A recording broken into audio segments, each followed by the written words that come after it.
Here's those two pieces I just worked on in the shop. I don't have a camera down there, and I didn't feel like moving everything, so that's pretty close to fitting. Gives me access to get to the ground connection and the UHF connection here, so I'm not too worried about it. Just need to mark where the holes need to go. Let's see if that is the edge, and then that's the edge. And this gonna be the fun part is now I've got to mark the center of these somehow, which is essentially there. And now I gotta draw a straight line, which is difficult for me evidently. It's been fast. So, okay, there's the edge, and there should be parallel to that something like, nope. It's easier to draw on the other side because you can see it a lot better. Gray on brown's just not quite there. That still not quite there.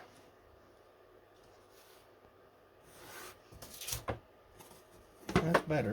Okay. Now spacing. That's gonna be the fun part. I know I'm gonna need one there. Close. And there. Maybe there. And definitely on the corner down here. We'll see how close I can get to that. That is the right size. Yep. I'm going to end up making these holes bigger because they're not going to line up perfectly, but that's fine. It's just it's not really structural. It's more cabinetry inside here.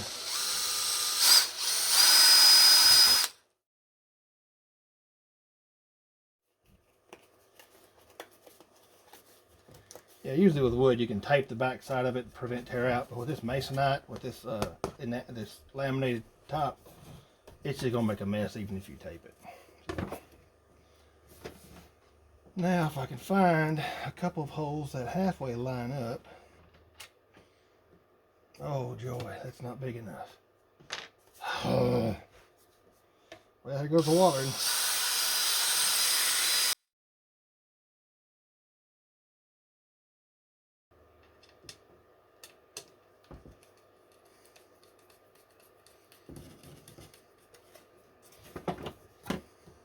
Maybe. Just maybe I'll hit a hole here. What? No. Yeah, maybe. Well, son of a gun. Surprise, surprise. That hole's a little tight. It's actually the thread of the screw is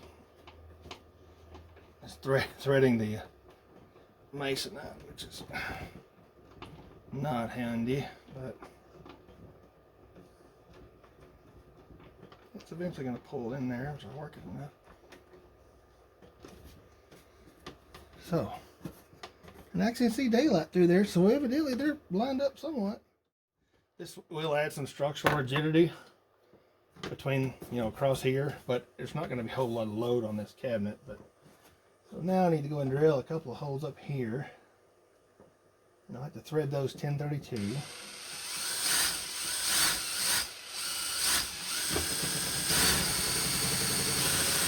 Kitchen. Okay. Now I'm pretty sure that's going to be the right hole size. I don't think I got that tapping size. Ooh, yeah. That actually might self-tap. Is it that close? Or I'm going to bugger it up and twist the bolt off in there. Huh, got lucky. Some of these are, the screws themselves are tapered on the end, and in aluminum, sometimes you get lucky and it'll actually self-thread. If you get good ones, they've got, these bolts are actually, these rack bolts are actually cut on the end. So they have one tooth, and so they'll actually make their own thread. I typically use 1224 when I'm building a data center or racking or anything. And so, and I always specify those type of screws so that when I go to a 1032 round hole rack, I can put 1224 in and it will thread and make its own thread. That's a coarser thread. I don't know. It's always worked better for me than this 1032. If I have a choice, I go with a heavier 1224. But that right there is going to work.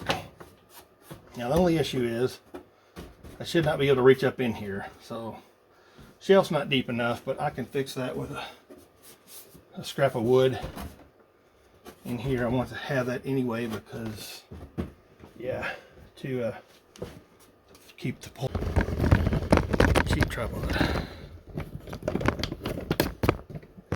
So since we last talked, I've discovered how to mount. I've mounted this thing in here. So I really probably need to do one. I don't know. I'm going to leave this open under here for cooling for this guy. But I've got to do some kind of a little panel here as a strain relief, so that the 110 goes in, and then I'm going to take the battery charger off of this guy and come back out to an Anderson power pole, and then the main power output will go toward, if you can see it in there or not, this little, yeah, so I can point to it. Could see this little, it's the back end of a this is simply just a distribution strip it's got 5 or 6 Anderson power poles. I've got both radios plugged into it. The main output of here, the power supply, will go into it. Like I said, actually I take that back. It will come out of there and go into, excuse my elbow. It'll go into this little guy. It's pretty ugly. This is a, this is a proto board.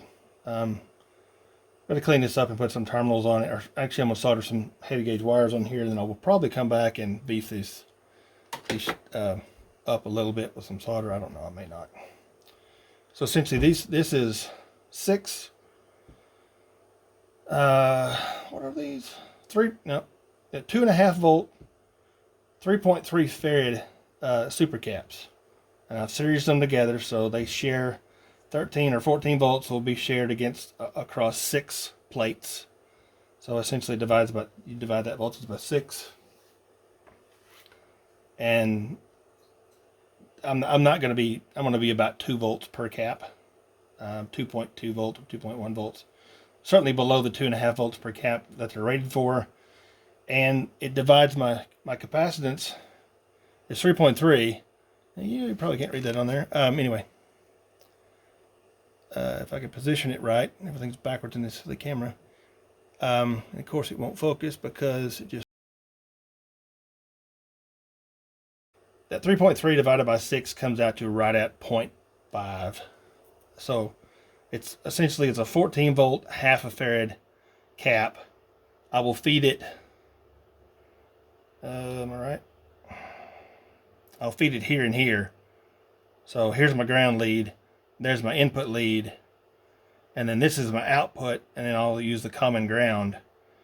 And so anything beyond this board will be there'll be a capacitor, or a diode separating it from the power supply, and then that will charge these capacitors, and then the drain for these will go straight to this distribution strip down here. So that provides a separation point.